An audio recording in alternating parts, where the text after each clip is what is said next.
ఈరోజు June 5 international environment day.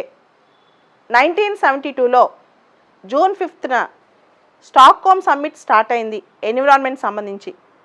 అప్పటి నుంచి కూడా జూన్ 5ని ఇంటర్నేషనల్ ఎన్విరాన్మెంట్ డేగా గుర్తించారు. ప్రతి సంవత్సరం జూన్ 5వ తారీఖున ఐక్యరాజ్య సమితి ఒక థీమ్ని ప్రపోజ్ చేస్తుంది. ఈ సంవత్సరం థీమ్ ఎకోసిస్టమ్ రెస్టోరేషన్. యాక్చువల్గా ఈ ఇయర్ ఒక కొత్త దశాబ్దమే స్టార్ట్ అయింది.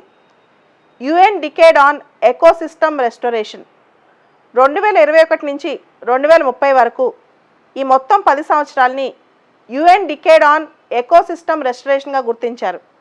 అంటే మన ఎకోసిస్టమ్ని బాగుపరచాలంటే సొసైటీ కానీ, ప్రభుత్వాలు కానీ, వ్యాపార రంగం కానీ, కామన్ మ్యాన్ కానీ, సివిల్ సొసైటీ కానీ అందరూ కలిసికట్టుగా వచ్చి ఎకోసిస్టమ్ రెస్టోరేషన్ కోసం ట్రై చేయాలని చెప్పి యుఎన్ ఒక పిలుపునిచ్చింది.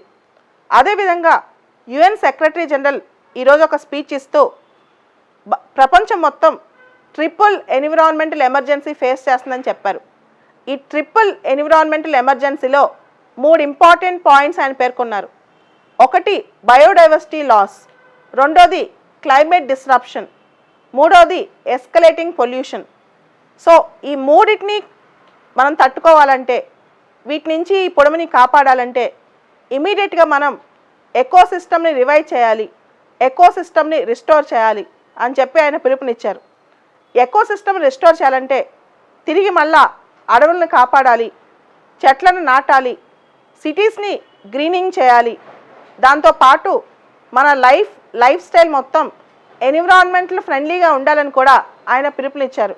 పర్యావరణానికి సంబంధించి మనకి అనేక ఇన్స్టిట్యూషన్స్ కూడా ప్రపంచంలో మొదలయ్యాయి, including international NGOs, green peas లాంటివి కూడా. 1972లో స్టాక్హోమ్ సమ్మిట్, 1992లో ఎర్త్ సమ్మిట్, దాంతోపాటు మనకి యుఎన్ఎఫ్సిసిసి కూడా స్టార్ట్ అయింది, United nations framework convention on climate change. దానిలో భాగంగా కాప్ సదస్సులు కూడా జరుగుతున్నాయి. అయితే ఈ మధ్యలో అమెరికా జో బిడెన్ ప్రెసిడెంట్గా ఎలక్ట్ అయిన తర్వాత తిరిగి ప్యారిస్ క్లైమేట్ డీల్లో చేరటం వల్ల కూడా పర్యావరణాన్ని కొంత కాపాడుకోవచ్చు, క్లైమేట్ డిస్రప్షన్స్ ఆపొచ్చు అని చెప్పి. ముఖ్యంగా డిసీజెస్ కానీ, ఇలాంటి కరోనా వైరస్ లాంటి పాండమిక్స్ కానీ ఇవన్నీ రావడానికి కారణం పరోక్షంగా పర్యావరణ కాలుష్యమే. వీటన్నిటి నుంచి మన పొడవుని కాపాడదాం. ఎన్విరాన్మెంట్ డే రోజు ప్రపంచవ్యాప్తంగా పర్యావరణానికి సంబంధించి ఒక కొత్త అవగాహన కల్పిద్దాం. దాంతోపాటు మన నదుల్ని, మన జీవన విధానాన్ని పరిశుద్ధంగా ఉంచుకుందాం. ఇదే ఈ ఎన్విరాన్మెంట్ డే గురించి ఈరోజు ఎకోసిస్టమ్ రెస్టోరేషన్ థీమ్ అన్నమాట.